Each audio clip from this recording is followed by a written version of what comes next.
Imagine living your life after 50 and feeling energized and excited about your future. Welcome to the Women in the Middle podcast, the podcast for women who are ready to figure out what they want and create the life they deserve. Here's your host and master certified life coach, Susie Rosenstein. Hey there, today's episode is all about feeling gratitude for life with your dog in midlife. Let's go. Welcome back to the podcast Women in the Middle with over 1 million downloads and counting. I'm your host, Susie Rosenstein, your master certified coach and midlife clarity expert, and I am so glad to be here with you again. So today is my dog's 11th birthday. At the time of this recording, that is. Yes, we are talking about the one, the only Mr. Handsome, Nico the Newfoundland. And that is why I'm so inspired to talk about feeling gratitude for this incredibly special time on the planet with my sweet dog and for you with your sweet dog.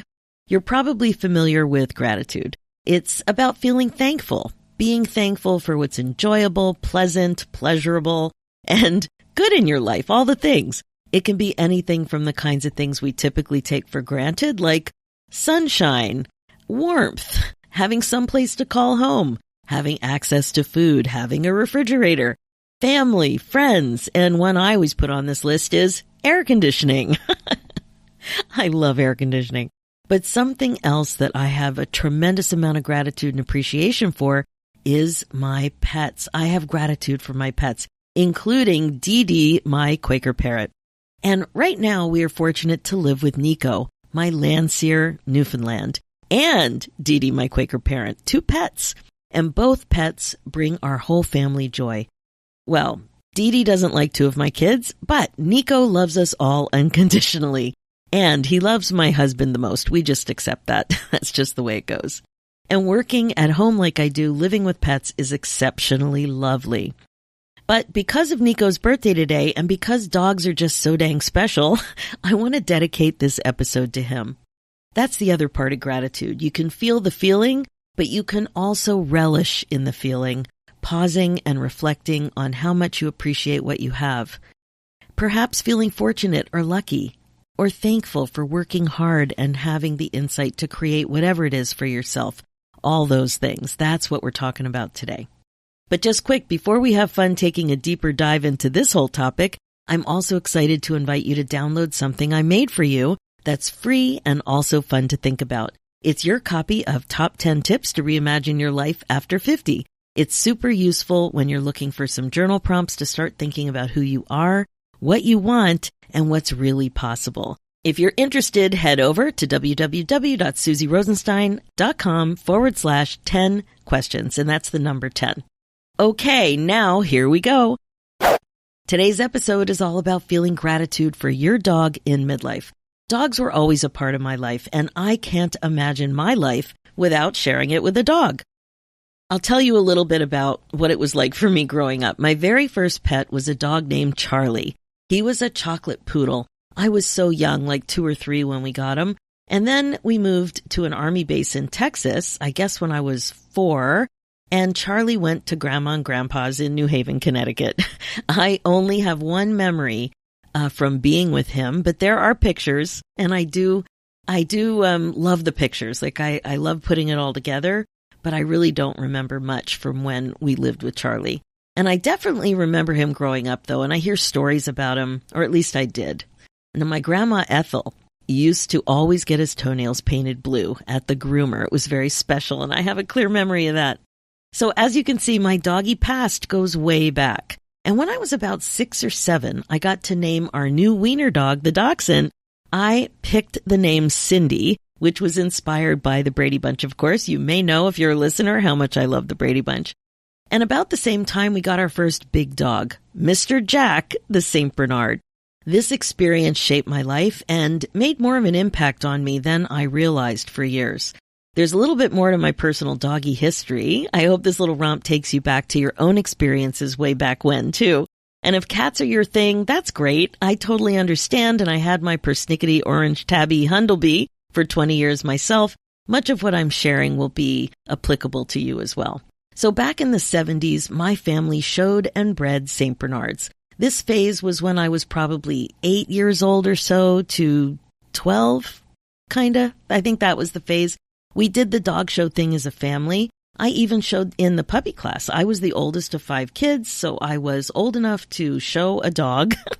Now, a St. Bernard puppy is kind of big, but that's what I did. I learned how to do it, and I was so nervous, but I loved it. And I was so proud of myself, and I knew that my dad was proud of me too. My dad eventually became a dog show judge as well, and having 5 St. Bernards in the house and kennel, when I grew up, it just seemed kind of normal, but, it wasn't. But it was just the way we rolled. Now, I know that may sound a little weird. We had Cindy, the wiener dog, and all these St. Bernards. It was a little weird. But anyway, that's what happened. I had a fun surprise on Facebook a few years ago when a friend reached out that I hadn't spoken to in about 40 years. And he shared a fond memory about our pride and joy, Mr. Jack. My dad used to bring him to school for show and tell when I was in elementary school. And the kids just loved him. He was huge, much bigger than Nico. And he weighed a lot more, too. I hadn't realized how many people he had touched or slobbered on. But he made a big impact, and kids from then have memories. Over the years, I heard more of these memories from friends. And after the St. Bernards and Dachshund, we shared our lives with lots of different dogs. We had Lamb Chop, the Bedlington Terrier, Shadow, the Cocker Spaniel, Duke, the Golden Retriever, Moose, the Dandy Dinmont Terrier, and Angel, the Great Dane. Some of these dogs I didn't know as well because at 18 I left to go to university, but I still loved spending time with them when I came home. I loved having all these dogs in my life at one time or another. So my love of dogs started young and came on strong. 2 things happened in the 80s when I was in my 20s that took my understanding about my love for dogs to a whole new level, though. First, I had an opportunity to participate in some research about people and their pet dogs in university. I interviewed lots of seniors and kids, each of them about their relationship with the pet dogs. I did my own research on kids and their pet dogs as well. And at that time, I looked into all kinds of other stuff. Like when you're doing research on one thing for the paper and for your own learning, you need to figure out what else is going on and what's relevant. And that's when I first discovered interspecies communication, animal-assisted therapy, and pet bereavement. All that kind of stuff I learned at that time, too. I had no idea. I remember my glee when I discovered that there was research with dolphins, too, about how it could help people. And I loved it at a core level. I had no clue what I could do or would do with any of this, the knowledge, the experience with research, any of it. But I could feel how interested I was with all of it and excited about the potential of interspecies communication. Now, the second thing that happened in the 80s was related to videotapes. I live about 500 miles from my hometown where I grew up.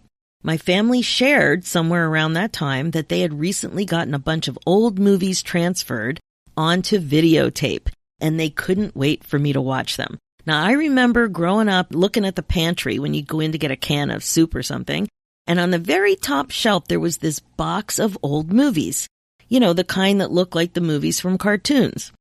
And maybe you too have these old movies, and maybe they have or have not yet been transferred onto videotape. But anyway, I remember it. My dad loved to take videos, and he was no longer alive by the 80s. He died in 1976. So I remember them really wanting to watch these movies with me.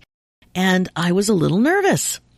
I didn't want to watch them with other people, and I wasn't quite sure why. But I was a little apprehensive. I sensed I wanted the experience to be by myself. So then I finally went home. I avoided watching them for a few days with my mom or sisters.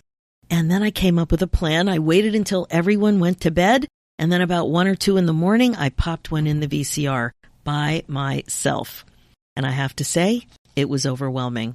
Several people in the movies were no longer alive, like my dad and 4 grandparents. And to see them on film, so animated and vibrant. Mind you, these old movies were set to music with the editing, with the transfer. Not editing, with the transfer. So the real sound wasn't there. It was just this music. But when I was watching them, it didn't matter. The movies were so powerful and so emotional. Now, I don't know if you've had this experience to watch old movies. with people you know in them who are no longer with you. It was really overwhelming. And then something surprised me. As I was sitting there in the middle of the night crying, the emotions just kept coming on stronger and stronger like a ton of bricks. It was the movie footage of the dogs. Mr. Jack and the other St. Bernards, Roxy, Heidi, Gambler, Fluffy, my little dachshund Cindy, lots of footage of them, especially Mr. Jack, Roxy, and Cindy. Those were the first dogs that we got at that time, and I had such strong memories about them and apparently emotions. I'll tell you, I just sobbed and sobbed. Now, I didn't really understand what was going on other than I was incredibly moved. It's not that I loved the dogs more than my father or my grandparents, but there was something about seeing the dogs as part of seeing everybody else on these movies, in the movies, that really got to me. It was such a good cry, too. It was a massive one. A huge, ugly cry full of mixed emotions. Sadness, of course, but also gratitude that I had so many important experiences with my dogs, that they were so meaningful in my life. So remember, when I was looking back at these movies, it was in the 80s, so I was in my mid-20s at least, maybe even late 20s. I don't quite remember when that was. And I was looking back on a time where I was quite young. I think the movie started at 6, 7 for sure. So I think they were that phase of life, 6, 7, 8, or 7, 8, 9, just that little slice of life. But what I was experiencing was just so much mixed emotion. So, like I said, I had sadness and I had gratitude. The dogs were the constant when my life got tough. They represented the good part of my childhood, the normal part of my childhood. And as I mentioned, for that, I'm unbelievably grateful. Now, I could go on, but it's only one episode in a podcast after all. I wanted to share all of this with you because when I look at my life and where there's been so much joy, I can't help but notice how important dogs have been to me always. So I'm wondering right now what's coming up for you. Are you thinking back to your childhood and a special relationship you had with your dog or a neighbor's dog? I just wonder if this is as meaningful to you as it is to me. I have a feeling it is. Now, you may know that there's substantial research about the importance of having companionship of a dog in your life. We're talking about physical, mental, and emotional health, social connections, routines, responsibility, empathy, and more. Basically, overall well-being can improve. Now, if you look at the show notes, I have done several episodes about your relationship with your dog, including with some specialists. So I have put those links in the show notes.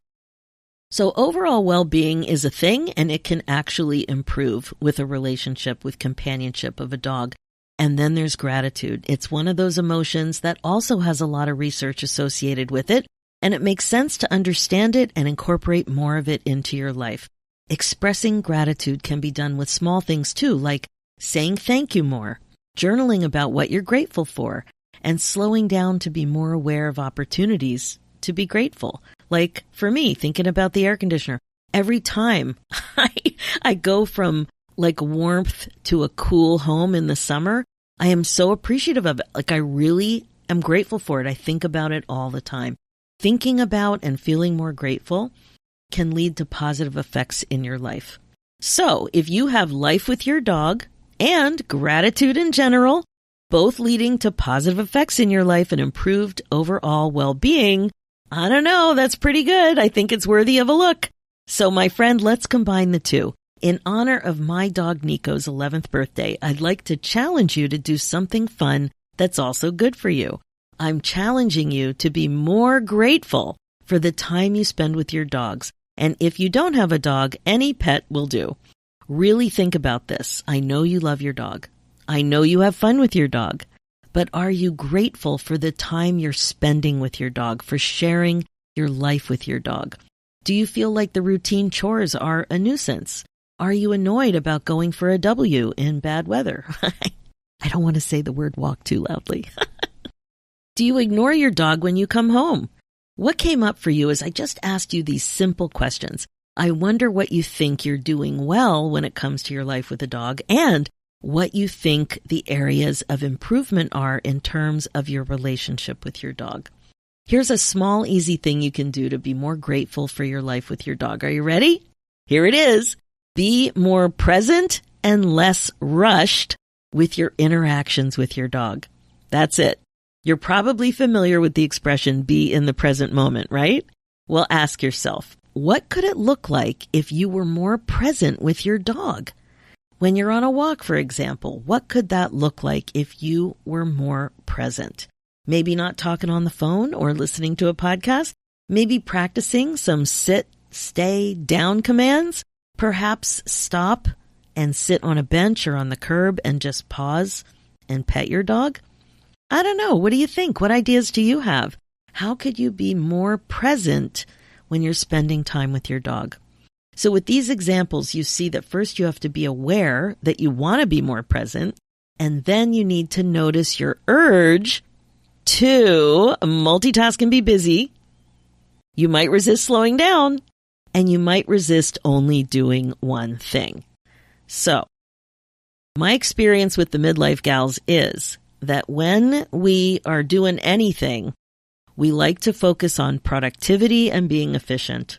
And it can be challenging to slow down and to focus on one thing. So that's why I asked you about your urge. Notice your urges to hurry up, to speed up, to multitask, to resist doing one thing. And if you notice that, ask yourself why. And is this stuff coming up when you're spending time with your dog? If you're aware that you want to be more present and grateful for your furry companion, that may help you be present and stay focused. With Nico, we get stopped all the time by people asking questions about him when we're on a walk. What does he weigh? What kind of dog is he? Does he shed? Those are pretty standard. How much does he eat? That's the other one. The answers are 135 pounds, Landseer Newfoundland. They are black and white, not all black Newfoundlands. And yes, he sheds a ton, and he's the messiest dog we've ever seen or known. He's a big mess. He makes a big mess, and that's just the way it is. And he eats a lot, that's for sure. Now, we don't rush the conversations with strangers. We really don't. If somebody wants to talk to us about Nico, we talk. We answer the questions. They're fascinated. And we love that Nico brings so much joy. People stop their cars to talk to us with Nico. If we go to a big park and we're on a trail or something, people always stop. People with dogs and people without dogs. It's amazing to just watch the joy. When people are driving by us on our neighborhood walk, they're smiling. They're turning their heads to watch. He just makes people smile. So I'm very aware of not rushing the conversations. We're letting Nico have the experience, we're letting the people have the experience, and we're just enjoying the overall experience that we're having with him. And we're very grateful for that. It's fun. Like, it's very social. And it's very much doing something special with Nico. And he is so excited about going for a walk. Oh my gosh. He loves it. He just loves getting out. So here's another example. Think about what it might look like for you to be more present with daily chores, like feeding your dog. What could you do to be more present, more aware, and connected with your dog during this time? Now, you might be thinking, Susie, come on now. That's a little weird. Well, it's really just about slowing down. Do you think of feeding the dog as a nuisance, like a chore? Or do you think of it as an opportunity to nourish your pet? Do you rush or are you calm? Can you tweak anything here to be more in alignment with gratitude? It's funny, we've noticed that Nico prefers us to stay with him when he eats. So we do. And it's so cute and lovely. It's like permission to pause for a good cause. He just likes company. I bet you like company too. So one last example to think about. Cleaning up after your dog. Now this one might be a stretch, but just consider all of the ways you clean up after your dog and clean up for yourself because you have a dog, because you live with a dog, because you love a dog. The yard, the poop, the shedding, the drool, For those of us with Newfs and Saints and other goober-flinging breeds, the drool is a thing. The dog toys, the dog beds, the car, the vacuuming, the mopping, etc., etc., etc. And what are you thinking? What are you thinking when you're doing these kinds of things? Are you annoyed? Are you present? Are you thinking of it as exercise? Are you grateful you have your dog in your life to clean up after? I mean, after all, we're talking about unconditional love on their side of the equation, right? There is so much to love. So I just want you to think about things more. Is there a way you can elevate your experience with your pet, your communication, your connection, your pace, how much you're relaxed, the ability to relax together, like all those things. Like I said, there's just so much to love. Remember, today is Nico the Noof's birthday. Let's not forget, it is Nico's birthday. He's 11. Not a day goes by that I am not grateful for him. It was a dream of mine to have a big dog in my life again for decades. When I turned 50, I told my family my idea. We had just lost our sweet golden retriever at that time, and we had another golden before that, Yofi and Jasper, one after the other. They were a part of our family when the kids were small, right when they were born, actually, until high school, junior high school. And I figured a Newfoundland would be similar to the experience I had as a kid with the St. Bernards, but with more swimming. I also knew that Newfs were couch potatoes, and I was excited about that. With the older kids, I wanted to make sure that the dog was kind of chill. Now, Newfoundlands are rescue dogs. They are powerful swimmers. And so if you're curious about Newfoundland, you really got to look it up on YouTube, and you will be amazed at what you see. So sharing my life with Nico was a gift I gave myself and my family. I am also grateful I followed through on a personal desire, and having him in our family to love has meant so much to all of us. He's the gift that keeps on giving. I hope that this episode inspired you to feel even more gratitude for your life with your dog and enjoy the gift of sharing your lives together. Now, if you need some help with thinking more intentionally about gratitude, aging, making a midlife transition, a tweak, an adjustment, or a change yourself, and you want to understand how mindfulness can help you get out of your own way so that you're happier overall, I'm your gal. It's way more fun to do this work together. That's it for this episode. As you know, this podcast is all about how to love your life again after 50. It's really all about coaching you to be more intentional and to incorporate mindfulness into your life as a regular practice. This is how you put yourself on your agenda. My focus as your midlife coach is to help you get unstuck, clear, and focused on your current values and priorities so you don't have regrets.